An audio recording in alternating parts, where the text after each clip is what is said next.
اہل ایمان کو دنیا میں جو تکلیفیں پہنچتی ہیں تو ان تکلیفوں کے بدلے میں ان کو اجر دیا جاتا ہے، حتیٰ کہ جو اہل ایمان کے پاؤں میں کانٹا بھی چبھتا ہے اللہ اس کی بھی ان کو جزا عطا کرتا ہے۔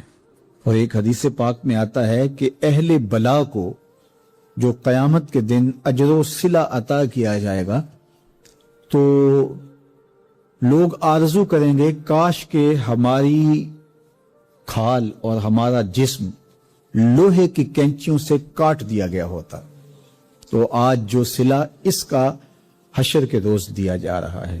تو حالات میں بعض کا اس طرح کی صورت بن جاتی ہے کہ یا آپ ظالم بنیں یا آپ مظلوم بنیں، تو اس وقت مظلوم بننے کو اختیار کر لیجئے گا، ظالم کبھی بھی نہ بنیے گا، چونکہ ظالم کا ٹھکانہ آتش دوزخ ہے اور مظلوم کی جگہ اللہ کی جنت ہے۔ پھر فرمایا الا اخبرکم بخیارکم، میں تمہیں خبر نہ دوں جو تم میں سب سے زیادہ بہتر ہیں۔ تو پھر جھولیاں پھیل گئیں، تو فرمایا تم میں سے سب سے اچھے وہ ہیں کہ جو اچھے اخلاق کے حامل ہیں، جن کا خلق اچھا ہے، جن کے رویے خوبصورت ہیں۔ اور پھر آقا کریم علیہ السلام نے فرمایا الا انبئکم بشرارکم، میں تم میں سے جو شریر ترین لوگ ہیں ان کی خبر دوں، السرسارون المتشدقون المتفہقون، یہ وہ لوگ ہیں کہ جب مجلس ہو رہی ہو تو سب لوگوں کو برابر بولنے کا حق ہوتا ہے، اور کچھ لوگ تکبر کی وجہ سے بولتے ہی رہتے ہیں اور وہ سمجھتے ہیں کہ بس مجھے ہی حق ہے بولنے کا، اور وہ کسی کو موقع نہیں دیتے، اور کوئی بولے تو پھر اس کی بات کاٹ کے بولنے لگ جاتے ہیں۔ المتشدقون المتفہقون، یہاں وہ لوگ مراد ہیں کہ جو خام خواہ کا تکلف کرتے ہیں اور زبان کو بل دے دے کے اور منہ بگاڑ بگاڑ کے مشکل لفظ بول کے اصطلاحات بول کے لوگوں پر اپنے علم کا رعب جمانے کے لیے کہ میں بڑا بلیغ ہوں اور بڑا فصیح ہوں، اور اسی طرح کچھ لوگوں کو یہ بڑا ہوتا ہے کہ وہ فرنگی زبانیں جانتے ہیں، تو وہ عام دیہاتی لوگوں کے ساتھ بھی گفتگو کریں تو وہ مشکل سے مشکل الفاظ بولتے ہیں، جبکہ وہ بیچارے تو سادی زبان سمجھنے سے بھی قاصر ہوتے ہیں۔ تو یہ کوئی دانش مندی نہیں ہوتی کہ آپ جو ہے وہ بھاری بھرکم الفاظ بول کر کسی کے اوپر جو ہے وہ رعب جما رہے ہوں، تو یہ بات نہیں ہوتی۔ جب بات کریں آپ تو جس طرح کے لوگ ہوں اس طرح کی بات کی جائے اور اس طرح کی مثالیں ان کو دی جائیں۔ قرآن مجید میں اللہ تعالیٰ نے فرمایا کہ وہ اس بات پہ شرم نہیں اللہ کرتا کہ وہ تمہیں مچھر کی مثال دے، مچھر کی مثال دے کر کہ اگر تمہاری بات سمجھ میں آتی ہے، اور مکڑی کے جالے کی مثال دے کہ اگر تمہاری بات سمجھ میں آتی ہے تو اچھی بات ہے۔ دیکھو چھوٹا بچہ ہو دودھ پیتا ہو تو اس کو یخنی تو نہیں پلائی جاتی، اس کا معدہ خراب کرنا ہے، وہ برداشت نہیں کر سکتا، اس کو وہ دیا جائے جو وہ برداشت کر سکتا ہے۔ اس لیے آپ کے مخاطبین کس طرح کے ہیں، کلم الناس علی قدر عقولہم لا علی عقولکم، میرے اور آپ کے آقا و مولا نے فرمایا جب بات کرو تو لوگوں کے فہم کے مطابق کرو، اپنے فہم اور اپنی عقل کے مطابق نہ کرو۔ علامہ اقبال علیہ رحمہ کی شاعری اور ان کا خوبصورت ادب اگر آپ دیکھیں تو اہل علم کے لیے سوغات ہے، لیکن جب چھوٹے بچوں سے مخاطب ہوتے ہیں تو پہاڑ اور گلہری کے نام سے نظم لکھتے ہیں، جگنو کے نام سے نظم لکھتے ہیں، اور بکری کے نام سے نظم لکھتے ہیں، تو یہ ان کے مزاج کے مطابق بات ہوتی ہے۔ تو یہ حسن ہوتا ہے، اصل فصاحت ہے ہی یہ ہے کہ کس سے کس طرح بات کرنی ہے۔ تو میرے اور آپ کے آقا و مولا نے فرمایا کہ یہ شریر لوگ ہوتے ہیں۔ تو اللہ تعالی ہم سب کو اس کی توفیق عطا فرمائے کہ ہم نہ تو اہل دوزخ سے ہوں اور نہ شریروں میں ہمارا شمار ہو۔ اللہ کے محبوب علیہ الصلوۃ والسلام نے فرمایا کہ الا اخبرکم باہل الجنہ، میں تمہیں اہل جنت کے بارے میں خبر نہ دوں؟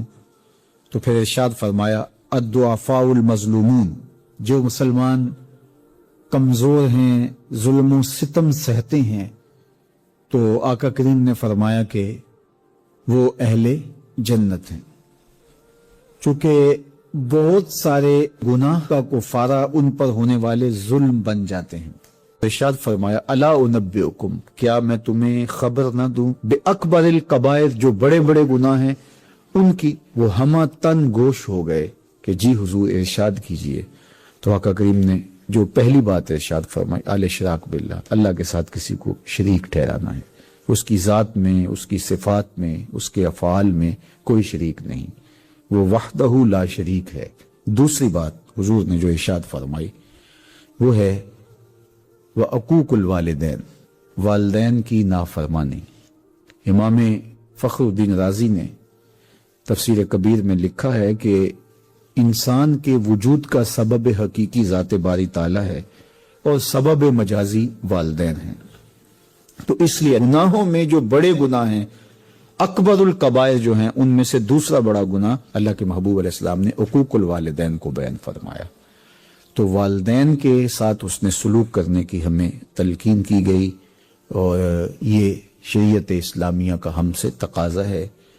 اور ویسے بھی اولاد اگر طبعاً فطرتاً شکر گزار ہو تو وہ ہو ہی نہیں سکتا کہ وہ اپنے والدین کی نافرمانی کرے۔ اللہ کے محبوب علیہ السلام نے ایک موقع پہ ارشاد فرمایا کہ ملعون من سب اباہ، ملعون من سب اباہ، وہ شخص لعنتی ہے جو اپنے ماں باپ کو گالی دیتا ہے۔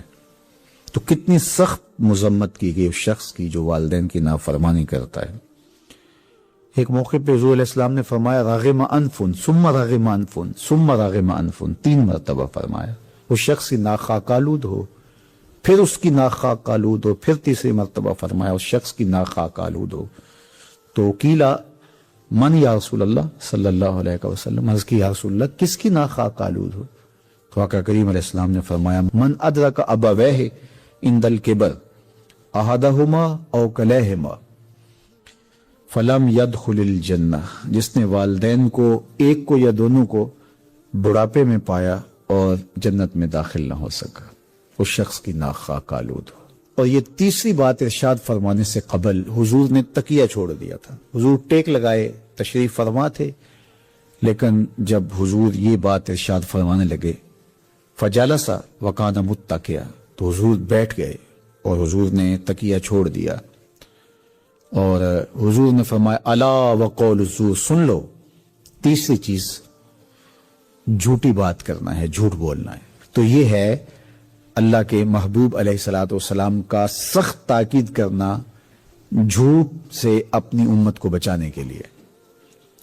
اچھا، یہاں ایک بات رک کے یہ سمجھ لیں کہ جھوٹ بہت بری چیز ہے، لیکن شرک اس سے بڑا گناہ ہے۔ تو اس کی تاکید اتنی زیادہ کیوں کی؟ حضور نے ٹیک چھوڑ دی اور آقا کریم علیہ السلام بار بار ارشاد فرماتے رہے۔ تو اس کی وجہ یہ ہے کہ شرک کو بڑا گناہ سارے سمجھتے ہیں۔ اسی طرح ماں باپ کی نافرمانی ہر شخص سمجھتا ہے کہ یہ بہت بڑا گناہ ہے، اور اگر کوئی شخص ماں باپ کا بے ادب ہو، گستاخ ہو، تو لوگوں کی نظروں میں بھی وہ گر جاتا ہے کہ یہ برا شخص ہے کہ ماں باپ کے ساتھ بدسلوکی کر رہا ہے۔ تو یہ تو گناہ ایسے ہیں کہ جو لوگوں کو اچھی طرح معلوم ہے، لیکن عمومی طور پہ جھوٹ بعض معاشروں کے اندر یوں رچ بس جاتا ہے کہ اس کو عیب نہیں سمجھا جاتا۔ اس لیے حضور نے اس پر خاص تاکید کی اور ٹیک چھوڑ کے آگے بڑھے، اور پھر بار بار ارشاد فرماتے رہے کہ اس کو چھوٹا نہ سمجھنا۔ جس طرح اکبر الکبائر میں شرک ہے، اکبر الکبائر میں عقوق الوالدین ہے، اسی طرح یہ بھی اکبر الکبائر میں شامل ہے کہ کوئی شخص جھوٹ بولے۔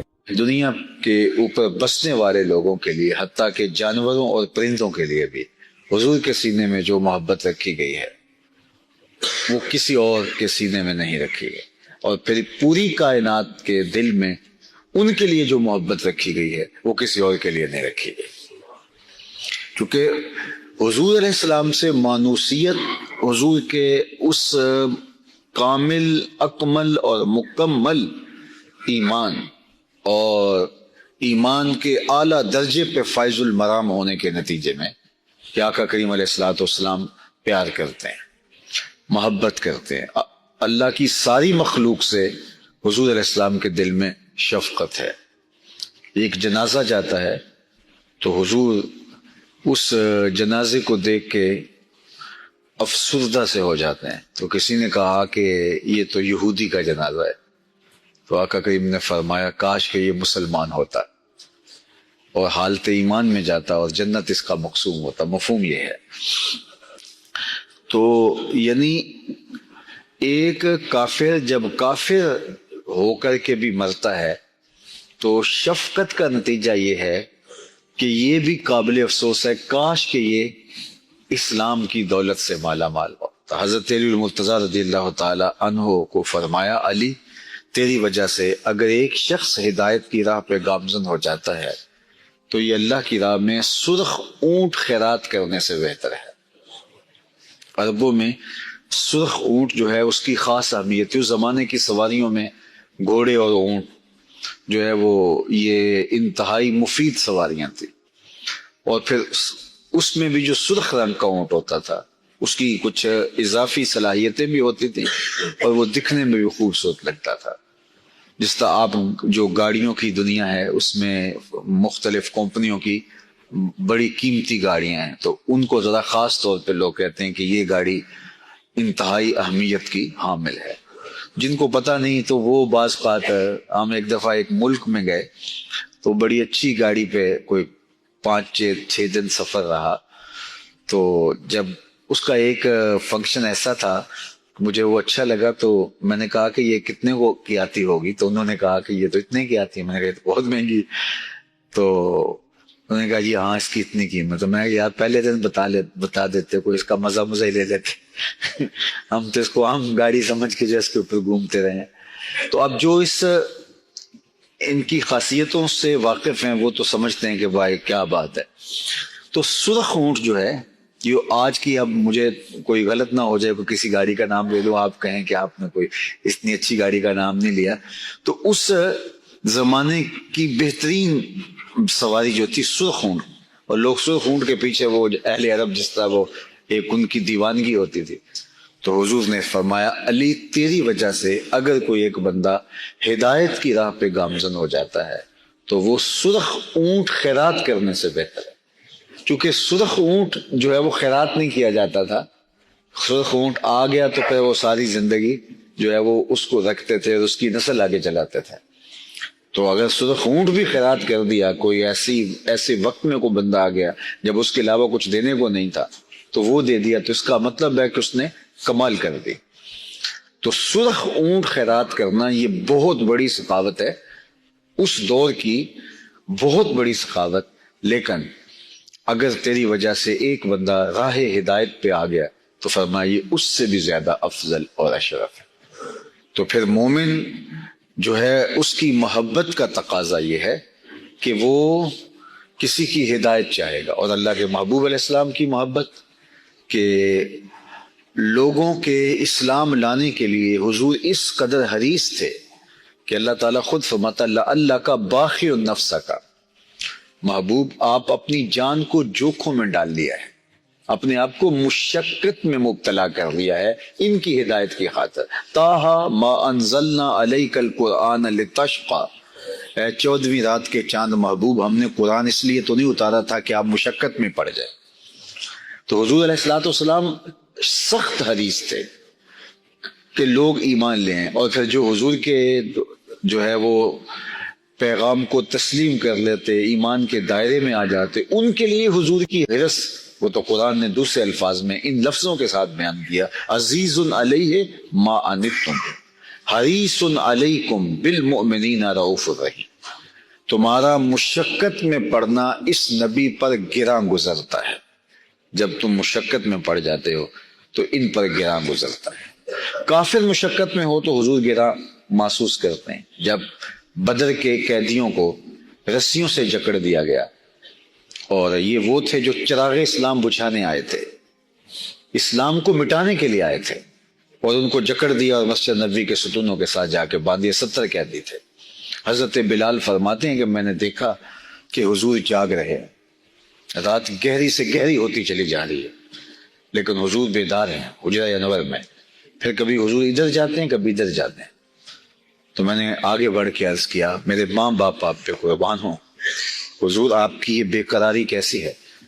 تو آقا کریم نے فرمایا کہ ان کی رسیاں سختی سے بندھ گئی ہیں جس سے ان کے ہاتھوں کو تکلیف ہو رہی ہے اور وہ مجھے سونے نہیں دے رہے. پھر اسی وقت رات کو رحمت عالم صلی اللہ علیہ وسلم کے قلب اطہر کو قرار دینے کے لیے ان کی رسیاں ڈھیلی کی گئی.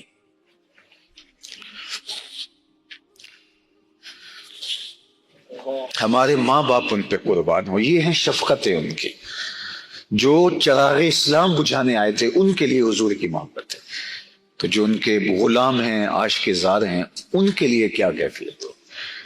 تو وہاں فرمایا عزیز علیہ ما عنتم، جب تم مشقت میں مبتلا ہوتے ہو تو اس نبی پر گراں گزرتا ہے.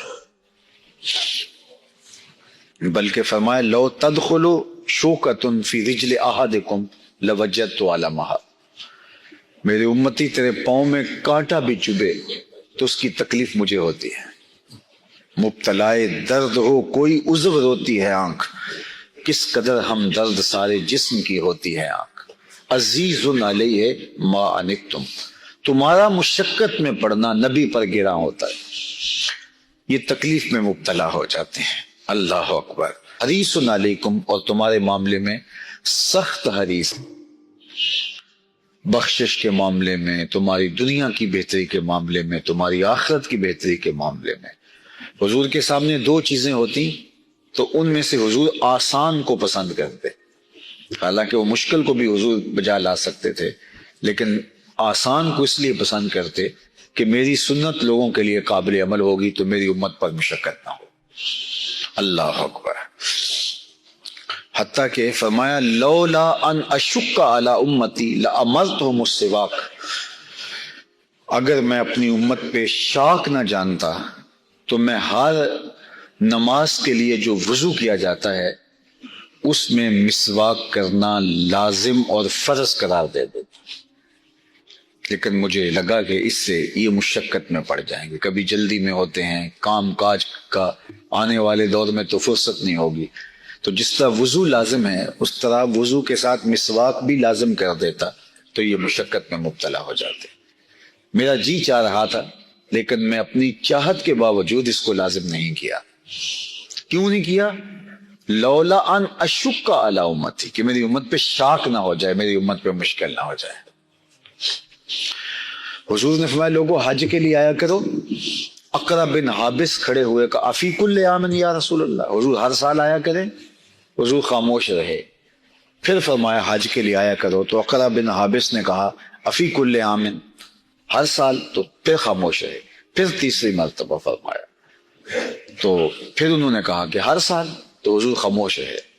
پھر وقفہ سکوت توڑتے ہوئے فرمایا کہ تم سے پچھلی امتیں نبیوں پر کثرت سوال کی وجہ سے ہلاک ہوئیں، بار بار نہیں پوچھنا چاہیے. اور فرمایا لو قل تو نام لوجبت، اگر میری زبان سے ہاں نکل جاتی تو ہر سال ہی واجب ہو جاتا. لیکن حضور نے 3 مرتبہ خاموشی اختیار فرمائی. یہ ہے حضور کی امت پر شفقت. وقت زیادہ نہ ہو تو دنیا میں بھی اور آخرت میں بھی حضور کی شفقت کی اتنی مثالیں ہیں. ابن ابی دنیا نے اپنی سند کے ساتھ ایک حدیث روایت کی ہے. اللہ اکبر.